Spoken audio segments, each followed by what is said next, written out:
Hi, Mike here from PlayWhatYouWant.com, bringing you part 2 of my 5-part free piano series, introducing you to playing chord changes on your keyboard.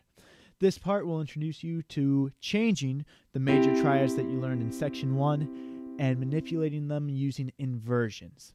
Now, what inversions are going to do for you is that they're going to allow you to make your transitions from one chord to the next more smooth. You'll no longer have to move your hand from root position to root position with uncomfortable jumps, but you'll be able to move from one chord to the next without changing your hand position and moving none of your notes more than a whole step.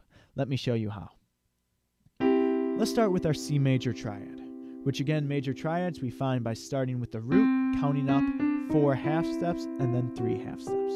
There's our major triad. To find first position, now this is going to be called root inversion. If we want to find first inversion, all we have to do is take that bottom C, move that up an octave, and now play that chord. E is now in our bass, and this is going to be called first inversion. You can follow along on the PDF to the right of your screen right here. This will also be available for download on my website. Go to my YouTube channel and there will be a link there that will take you directly to the page where you can download all of these sheets of music 100% for free. So, we just learned first inversion. To get from first inversion to second inversion, just do the same thing. Take the lowest note, move it up an octave, and now you have first inversion. It's still all the same notes, C, E, and G, but in a different voicing. Now if we do that one more time, take the G up an octave. Now we're right back to where we started with the C major triad root position, C, E, G. So now let me show you how to apply that. From the last lesson, you know how to move from a C chord up to an F chord by moving your whole hand that distance of a perfect fourth. There's an easier way. Look at it this way. Here's our C chord, and below that in blue are the notes of the F chord that we want to get to. What note do the two chords share in common? It's going to be the C. So that means we can leave the C right where it is and only move our other two notes to match the two other notes in our F chord that we're not already playing. We have to play an F and an A. We have an E and the G, just move those both up. And now we have F-A-C, F-A-C. To get from C to F, all you have to move are the top two notes of your voicing, a step or a whole step. Half step or a whole step. Now you can do this any major chord or any minor chord, transitioning to the next major or minor chord without moving a single note more than a whole step. Here's another example. Last lesson we learned Freebird.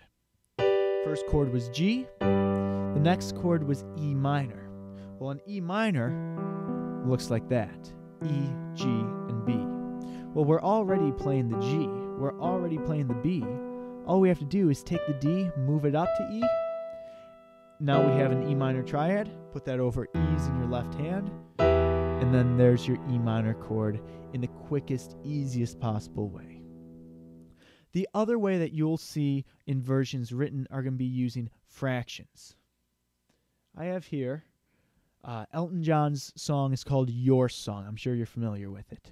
The third chord of this tune is B flat slash D, or B flat over D.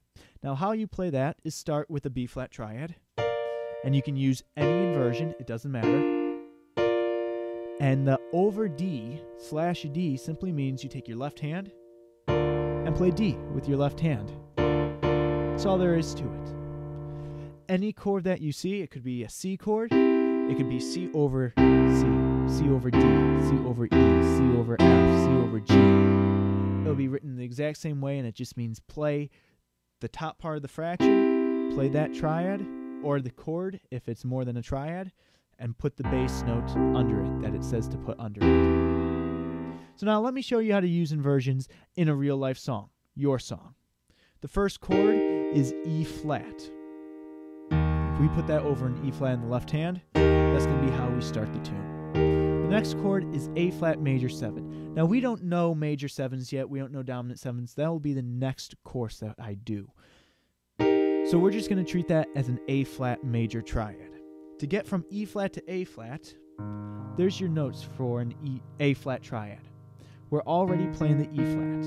All you have to do is move the top two notes up to an A flat and a C, and then we have our A flat major triad. First chord, E flat. There's our A flat chord. Now to get to the closest B flat, just move everything up a whole step, because B flat's one whole step away from A flat. Except now make sure you change your left hand to the bass note D. Now the next chord, G minor. There are our three notes in G minor. We're already playing B flat, already playing D.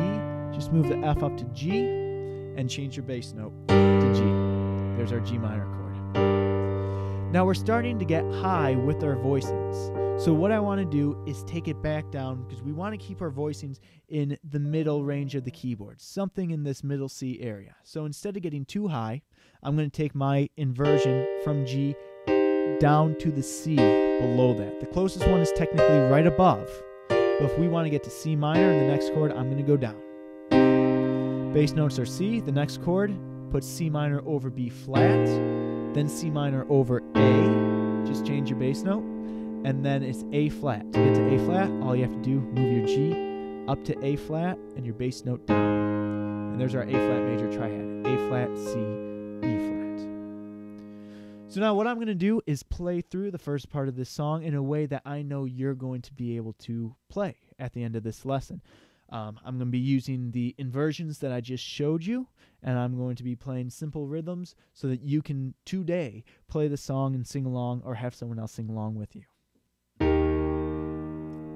It's a little bit funny, this feeling inside. I'm not one of those who can easily hide. I don't have much money, but boy, if I did, I'd buy a big house where we both could live.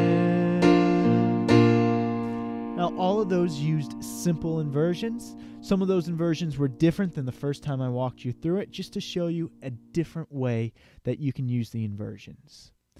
And that's the end of the course, so I hope you enjoyed the video. If you did, please check out my website at playwhatyouwant.com, where I'm offering one-on-one private piano lessons live over the internet. The pre-recorded lessons are okay. The ones that you found, they work, but the problem is that they're designed for a large audience, teaching in a very general way. There's no interaction, you can't ask questions, and there's no one there who really cares about your development.